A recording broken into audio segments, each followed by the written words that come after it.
Buenas tardes, profesor.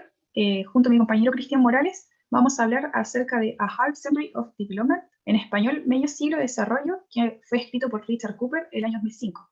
Quien es profe, hablaremos sobre cómo fue el desarrollo económico entre los años 1950 y 2000, desde la expectativa de los economistas de esos años, considerando diferentes puntos, temáticas y miradas que afectaron su expectativa y su análisis. Bueno, el desarrollo económico se estableció como objetivo de política económica en la década de 1940. Se preocupó de esta temática y muchos otros economistas también lucharon por la industrialización, la cual para los contemporáneos era sinónimo de desarrollo. El desarrollo se estableció como objetivo con el fin de mejorar el bienestar económico de las personas, y esto lo hicieron a través de la Carta Economic and Social Progress and Development, es decir, progreso y desarrollo económico y social.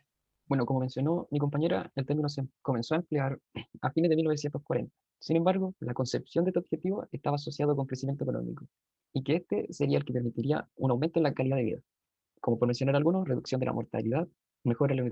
Sin embargo, en ese tiempo no existía un léxico sobre cuentas nacionales, debido a que recién se estaba construyendo el lenguaje en algunos economistas, por lo que comenzaban a desarrollar maneras de medir el desarrollo económico.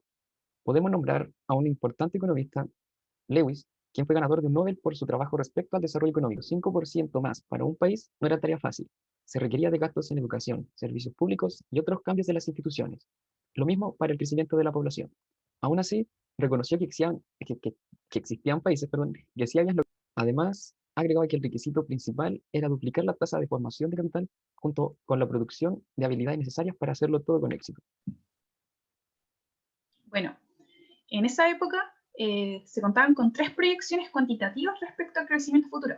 Primero teníamos a Colin Clark, economista australiano, quien sobre la base del 1930, este economista escribió dos libros en plena Segunda Guerra Mundial, donde proyectaba el crecimiento de la población, la fuerza laboral, la productividad y la producción de alrededor de 35 países. Estas a dólares estadounidenses de la época. Clark también fue precursor en el uso de la paridad de poder adquisitivo, donde estableció que este iba a ser un 3,3% por año o de 2,2% per cápita. Luego tenemos la Comisión Paris, Estados Unidos, quien realizó esta comisión para que se encargue de las políticas materiales del país. Su misión era examinar la demanda futura de los recursos naturales de Estados Unidos y el mundo. Ante eso, la comisión proyectó un crecimiento anual de 1% entre el 1950 y el 1970. La verdad es que estos indicadores fueron bajos para la realidad que se asumió, siendo un 3,6% el porcentaje del crecimiento y un 1,4% para la población. En otras palabras, se subestimó la demanda de materiales en el mundo, quienes en el año 1950 proyectaron hacia el año 2000, que se iba a llegar a 3.250 millones en la población total y un uso de 6 billones de toneladas métricas de energía primaria. Bajo las diferentes situaciones que afrontaban los países global, la energía dependía de la etapa de desarrollo en la cual se encontraba cada país.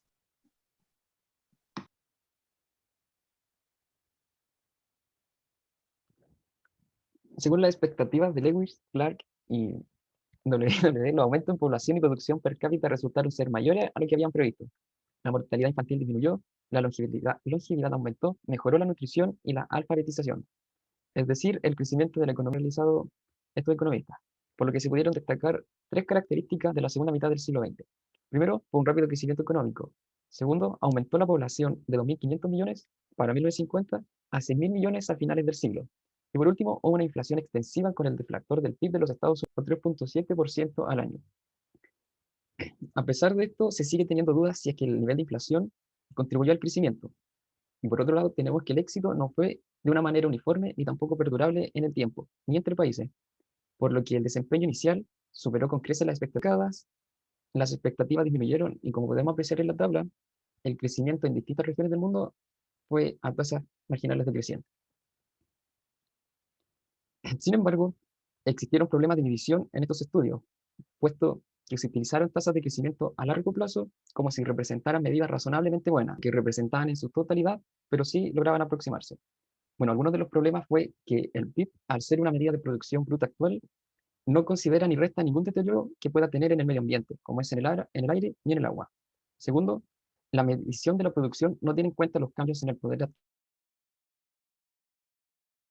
es decir, los cambios que tenía la moneda para poder adquirir en distintos países.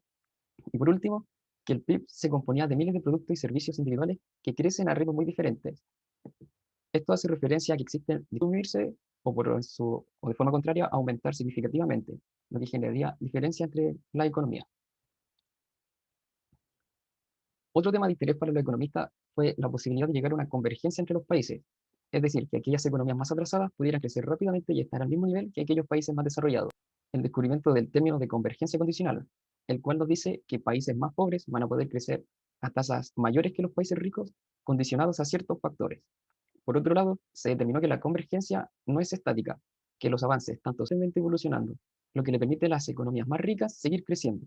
Esto se puede ver en la tabla en donde las economías más ricas como Estados Unidos, Canadá y Australia seguían creciendo a pesar de las altas tasas de crecimiento que tenían las economías más atrasadas como lo fue la región asiática. Otro punto importante es la pobreza, debido a que uno de los objetivos del crecimiento económico es reducir la pobreza, como así también crear nuevas oportunidades hacia las personas.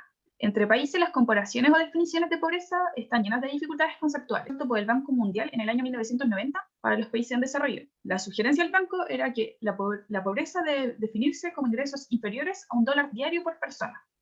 Surjit Bala, economista que trabajó en el Banco Mundial y se centra más en las personas que en los países, creó la tabla que podemos ver ahora en pantalla, donde se puede ver claramente que la pobreza se redujo sustancialmente durante el medio siglo, viendo que en el año 1950 bordeaba al 10%. Luego tenemos entradas de capital, que dentro de las ventajas que se tenía al comprometerse con la economía mundial era la posibilidad de invertir ahorros en otras partes del mundo, ya que un país no solo debía depender de su ahorro interno. La ayuda exterior más visible para ayudar a los países en desarrollo y los países ricos durante las últimas 4 décadas. Por tanto, cabe preguntarse si es que podemos decir que el impacto de dicha asistencia al crecimiento económico es realmente relevante. Chile fue un ejemplo claro de esta situación en las décadas de 1980 y 1990. Bueno, como se mencionó al inicio, el concepto de desarrollo se asoció con crecimiento económico, la cual era la variable que favorecía y propiciaba mejores condiciones de vida. Sin embargo, y a pesar de ser un componente necesario, no es suficiente, puesto que se plantea como de seres humanos para lograr lo que más valoran, por lo que el desarrollo involucra la capacidad que tienen los ciudadanos para poder expresarse. De esto es que se extrae la siguiente pregunta: ¿qué tipo de gobierno permite un mejor desarrollo? ¿Democrático? ¿Autoritario? Los estudios no permitieron detalles. Sin embargo, se llegó a la conclusión de que la democracia permite una pronta solución a problemas coyunturales, mientras que en dictadura se facilita la reforma económica y el posterior crecimiento económico. Entonces, ¿qué se aprendió entre 1950 y 2000? Principalmente que existen condiciones propicias y perjudiciales para el crecimiento, las cuales son diversas y pueden ser como la apertura, la orientación al mercado, el Estado de Derecho, el microcompromiso gubernamental, los impuestos elevados, la corrupción y la gestión macroeconómica, que se han presentado como explicaciones serias de las que existían en aquellos años respecto al crecimiento económico. Pero, por ejemplo, ¿cómo puede ser perjudicial la condición geográfica? Bueno, en realidad esta sí puede desfavorecer el rendimiento económico de algunos países, como es el caso cercano de Bolivia, quienes no cuentan con litoral, pero lo cual rendimientos y sí litorales también. Por otro lado, la apertura se ha relacionado con la sabiduría, ya que es un compromiso serio con la economía mundial actualmente, y en aquellos tiempos también. Bueno, como conclusión, el rendimiento entre el periodo de 1950 y 2000 solo puede ser 150, en el sentido de que los autores en ese momento hubiesen determinado como algo imposible lo que realmente sucedió. A pesar de esto, es importante saber que los humanos estamos crónicamente insatisfechos debido a que las expectativas siempre aumentan con el Por último, éxito. agregar que queda mucho trabajo por hacer, puesto que todavía existen economías y con ello personas que siguen viviendo en pobreza, y que a pesar de ello hay que poder aprender de aquellas situaciones que no resultaron y poder ir progresando y para poder sacar y arreglar aquellos problemas. Muchas gracias por su atención.